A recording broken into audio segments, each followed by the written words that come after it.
In this video, we talk about Dr. Finn's Book of Solo Strategy and Word Games. Probably one of the longest titles of anything that I ever reviewed.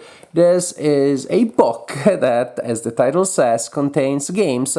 They're all solo, which means you can also play them solitaire as long as you share the decision making. And they're all roll and write. In all game, you will roll some dice and then you will write something based on what you rolled. You have a quick intro.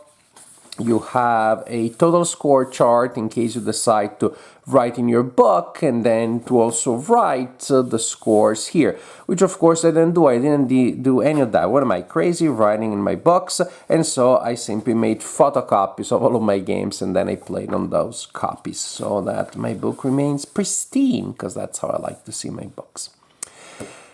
Each game starts with the rules, and they will be between 2 and 5 pages, I believe. This Cosmic Run Mission 1 is the longest rule book. The rules are all very clear, no problem there. And then you have several copies of exactly the same game. So you can play multiple times even if you do decide to write in your book. Cosmic Run. In Cosmic Run, we are trying to reach these planets before the alien AI does. And so each turn you will roll 4 dice for yourself, and you use those for your turn, and then the alien takes a turn. In your 4 dice, you roll your dice, and then you must allocate 1 or more either to the planets or to the alien powers here. Suppose you allocate 1 here, then after you allocate 1 or more of your dice, you reroll the remaining ones until all are allocated. The dice that you allocate to the alien powers will allow you to collect those powers. So if I place a 6 there, I can circle one of those symbols to indicate I collected it, and then when I want to use it for the indicated effect, I'll cross it out. The dice that I place here during the turn, well, they don't do anything yet. At the end of the turn, I check if I met the conditions. For example, here, this planet wants numbers that are equal to the furthest unmarked space. So 1 at the beginning, then 2, 3, 4, 5, and 6. This one wants 2 of the same, 3 of the same, 4 of the same.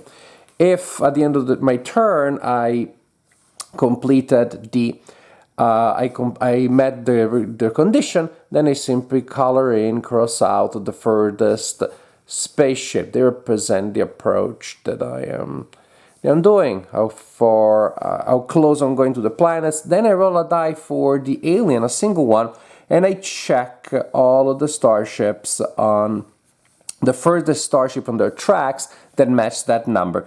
If I rolled a 5, for example, right now, I will cross that one. If later I roll a 6 for the aliens, then I'm crossing out both this one and this one. And that's how the alien approaches. I'm trying to get there before the aliens do on as many planets as possible, and that's how I score points.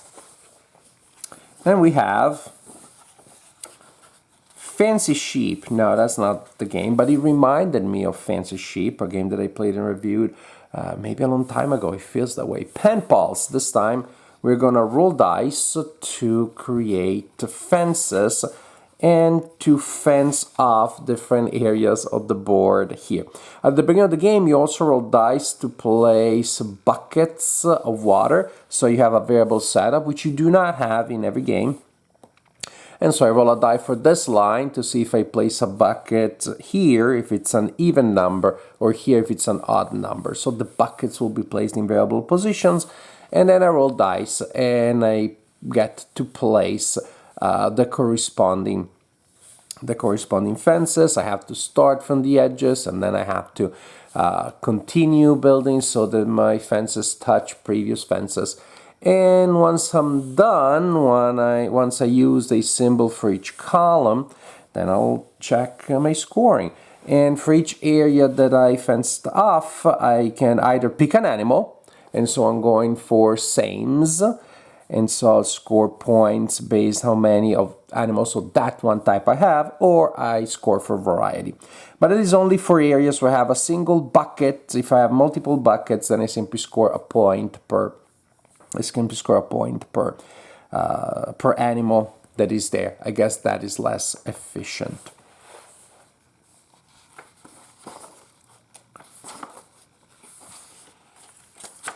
Then we have doom, word wrap, which is Tetris / Polyomino and the word games. And so this time we're gonna roll dice to select our polyominoes, and then we draw the polyominoes on this board here, and we need to build, again, building kind of like the fences before, so things have to be adjacent after I place the first one. And then simply I will use those letters that I captured. I need to write them down together with their score. The point value, P is worth 3, for example, N and O are worth 1 each. And I simply write in them here. I can write whatever I want, but of course at the end of the game only letters that form actual words will score. Some letters will give me double points, and that's kind of the idea. And this is very similar. The main mechanism is very similar to the ones you have in the other word games here. Word games. My Perfect City tile lane game, and this time we roll dice. And when we roll a die of a certain number, we select a tile from the corresponding section, and we place it into our city. Different from a lot of other games of this type, I cannot rotate my tiles, not usually. They need to go in the orientation that you see there only 3 times per game. I can flip a tile vertically, or I can flip a tile horizontally, and I can remove a single square from a tile. So maybe I want to remove that one so that it fits better. And I'm going there until I keep adding those until I can't add any more, and then I'll score different things. Government buildings, for example, they want to be surrounded by a building of each other type. The bank also wants to have variety of buildings, but this time not adjacent, but rather in a straight line. Forests or parks, they want to be next to each other. Houses, they want to have a lot in a line, apartment buildings on the edges, and that's the idea, and I'm trying to score as much as I can. Here we have another word game, which is again a variant of what we saw earlier.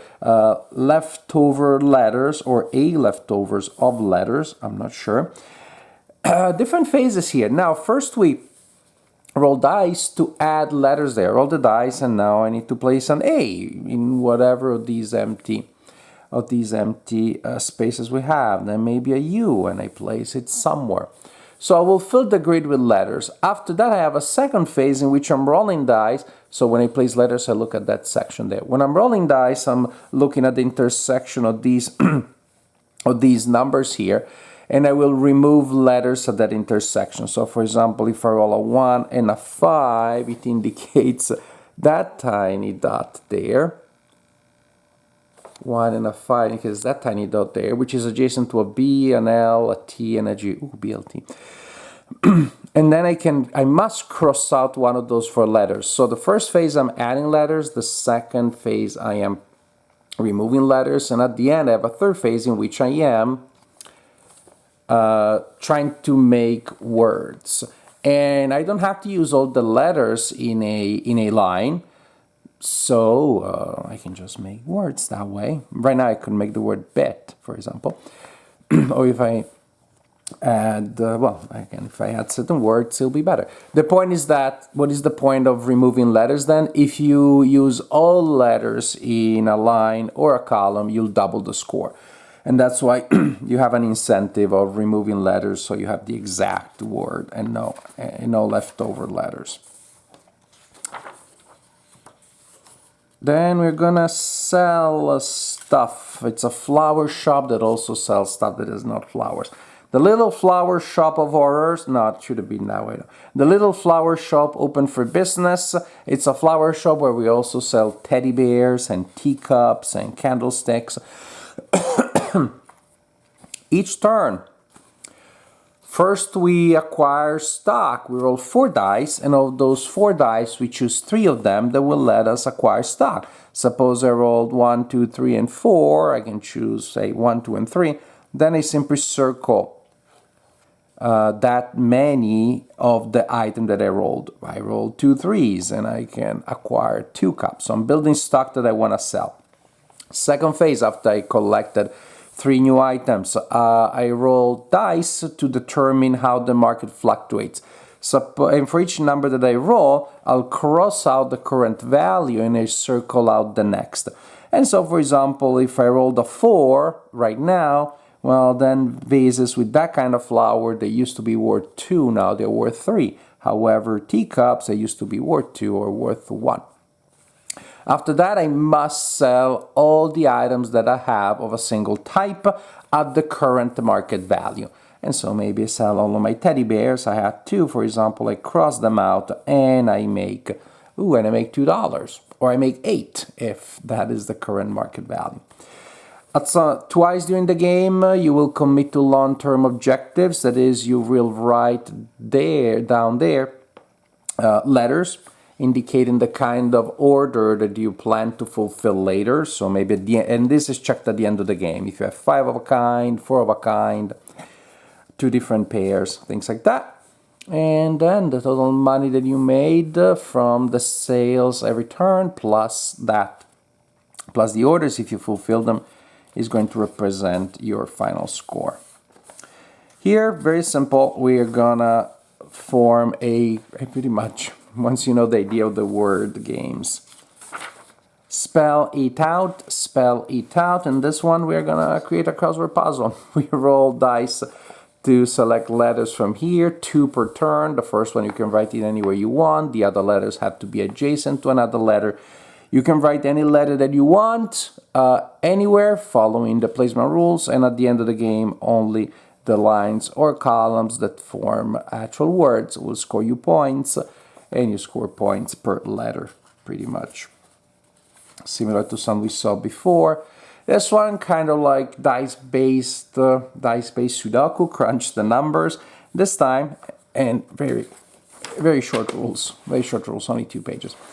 We roll dice. We roll 3 dice per turn. We must place 1 die per grid. Just choosing where, but it's 1 die per grid each turn. So we play 16 turns until every grid is filled in. And when we complete a column, or a line, we score points if we follow the restriction there. For example, this line has all equal numbers. If numbers here are all different, all or even, all are odd, or the total is higher than 12 or less than 10. So every time we fill in an entire row or column, we score the many points if we met the condition. If we met the condition, sometimes we also activate a certain special effect. We activate it by circling it out, and then we cross it out when we use it. At the end of the game, we check our score. And this is the last game in Dr. Finn's book of solo strategy and word games. 8 games, so that is really good value. 8 roll and write games. You don't even have to really like them all to still get good value out of this. And I enjoy them all to different extents, maybe with the exception of 1 or 2 that felt a bit like, not so much. But I enjoyed most of them, and some I enjoyed quite a bit. So you see things balance themselves out. Makes for a great game for your lunch break, which is exactly how I decided to play them. I just, for several days, I brought this and my photocopies to work, and I played them during my lunch break, 1 or 2 per lunch, and it worked that way. So definitely some games I like more than others, and the word games are the ones that I enjoyed the least, which is weird because I like word games, although I'm not a native speaker of English. Maybe because of that it's a tough challenge for me. But I found that they all had the same pattern in which you have to commit early on to score certain words. It's not like, well, at the end I can still do this or I can still do that. Sometimes you can do that, maybe a certain word, you have the letters to write bit or sob or lap. But in many of those cases, if you want to score well, those long words, you have to commit fairly early on, and then you're rolling and hoping that you get the correct letters, and you do or you don't. So it felt to me that there was a lot of randomness, and the game became less interesting as it went on. In particular, the leftover letters, the one where you first add the letters and then you remove them, I initially felt way too random because I just didn't have the bandwidth to plan that far ahead. I'm going to put it here and then I'm going to remove that. And I started feeling that if you keep playing it, it may become not random enough because the grid of letters, the one that are placed there, is fixed. And so you can probably study it and figure out, well, the best way to score this line if it's a play, if it's is if I place an O or an E there, and that's gonna be the same every game. My favorite games are, surprise, surprise, the tile lane ones, and the idea of placing fences is still the same idea to me. So the ones with a spatial element, and so placing fences, creating my ideal city, that was very nice. The Cosmic Run, where you're approaching, is pretty abstract, although I really like the art. Matter of fact, is the one probably with the most thematic art, with the different alien races. A mini, I wouldn't say 4X, I get just 1X, the Explore, but do it fast. I wish maybe what the conditions to place dice on the planets were a bit different rather than a specific number, or they all have to be the same. But the fact that you have to make choices after each roll, that was pretty nice. Roll and re-roll. The other ones is more like fixed, like what you roll is usually what you get, and you have a limited number of re-rolls. But in Cosmic Run, you get choices about your die rolls every time. However, I just won the game maximum score the very first time I played it. I guess either I did something wrong or I was massively lucky, and but I want to try. So that kind of like didn't give me any incentive to try more right away. I'll try again. I'll try to be less lucky then. So some are better. So I think there's some are better. Some appeal to me a little less. I don't regret any of the time that I spent any of those, even the war games that were a little less exciting. The crunching the numbers, although it's abstract, it's one that I found really, really enjoyable as well. So I think most people are going to find some stuff here and probably enough roll and write stuff in here to make it worth their time. One thing I guess that I would have enjoyed is if we had scores that tell us how well we did. As things are, it's entirely beat your previous score, and most games that you play solo for scores, that will tell you beginner, no, rookie, beginner, you're doing fine, master, are you the designer, kind of thing. I wish I had known if 71 or 12 was a respectable score the first time I played the game. And so you'll play multiple times and you'll create your own system of evaluation, I guess. And that's the one thing that maybe I would have enjoyed to have here. Other than that, these are clearly well-designed games. Some will appeal more to me and some less. And probably the same will be true for you, although which ones are which will be different. And this is my assessment for Dr. Finn's book of solo strategy and word games.